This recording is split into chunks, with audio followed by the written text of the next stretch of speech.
Stress reduction for better teaching. Stress has a huge impact on the way that we live, and it doesn't go away, but it's very important to have positive ways to manage it. Stress prevention strategies benefit both teachers and students within the classroom and within our personal lives. The following are the objectives that I have for the presentation for my colleagues as well as for my students. The ones highlighted in yellow are specifically the goals that I have for myself with completing this course. Some of these goals do overlap. One of the most surprising things that I've learned during this course is that there are different types of stress. For me, I always internalized my stress and I took it on as myself creating the stress rather than thinking that there are external factors. There are acute stress situations that we occur when driving and getting into a car accident. Our acute stress for that particular situation comes about. I think that it's very important for people, especially teachers within our job, to be aware of the different types of stress. I have included a short little video from YouTube that offers the different types of stress and the causes for it as well. Another huge impact of this course is learning how stress really impacts the body, how there are cognitive symptoms, physical symptoms of the body, emotional symptoms. I feel like when I read this chart from one of the module foundation readings, it was really eye-opening to realize how much stress affects you. And reading it now, I'm thinking, wow, I'm really stressed out. That perhaps affected my immune system and why I have this horrible cold that I've had for 2.5 weeks and can't get rid of. I found that this chart would be a perfect eye opener for my colleagues to see how stress really impacts the body. Stress response is the fight or flight response, or otherwise known as the alarm reaction.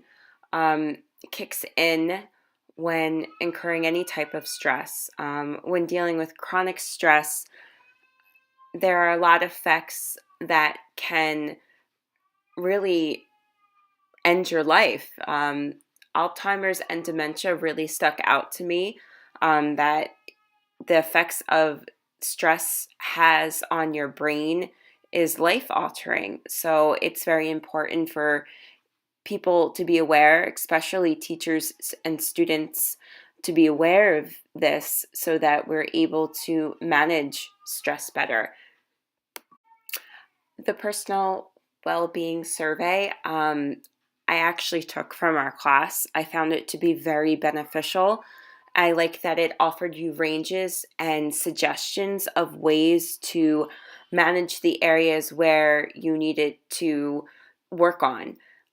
So I have included that link in for my colleagues to use as a resource. When I saw this link in the module for how to make stress your friend, I thought it was a joke. But after watching this TED Talk, there are a lot of valuable takeaways from the video. For one, I do think that it does help inspire that grit in anybody, that instead of thinking of stress as a negative and turning it into a positive, it offers people to rise above the occasion and say to myself, I can do this. We can do this. And I thought that it was a great way of looking at stress and wanted to share that. Some of the challenges that I may need to overcome are people that do not have the open-mindedness to receive the messages and techniques and strategies to reduce their stress, as well as time management, being able to have the time that I need to present to my colleagues and offer them all of the great resources as the survey for them to assess their stress management within their life, and the great videos and links that I have chosen. Some techniques for stress management in the classroom that I find to be very effective. The first would be just breathing exercise, just having students take a deep breath when they come in. Give them a minute of mindful breathing. But I also like the idea of just trying out the guided imagery and the transcendental meditation. I am one that loves to meditate. I always try and make an excuse of the reason why I can't. So even if I'm just like walking into the building, washing my hands, I try and take a minute to take a breath and center myself. I'm not always great at doing so, but I do find that some of these techniques can be very helpful to students. So I am really looking forward to trying them out in the classroom and hearing the students' feedback after doing the activity. After completing the activities for stress reduction with the students in the classroom, they will participate in a survey where they will provide me with some feedback. This feedback will be used to ensure that I have achieved my learning goals and objectives for this course.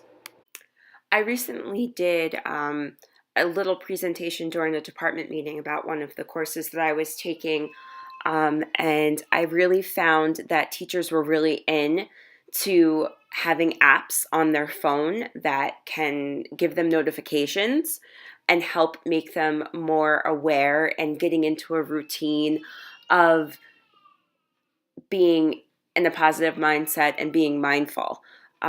So I did include a link to an article that I found to offer, many apps. But I did just highlight my favorite ones. Headspace, I've had for a really long time. Stop, Breathe, and Think is something new. Calm, I see those advertisements everywhere, and I do think that it is a great app. And Happify is something new that I wasn't aware of before either, but definitely excited to try it out. The following is the link to the SurveyMonkey for all the participants that were there when I presented.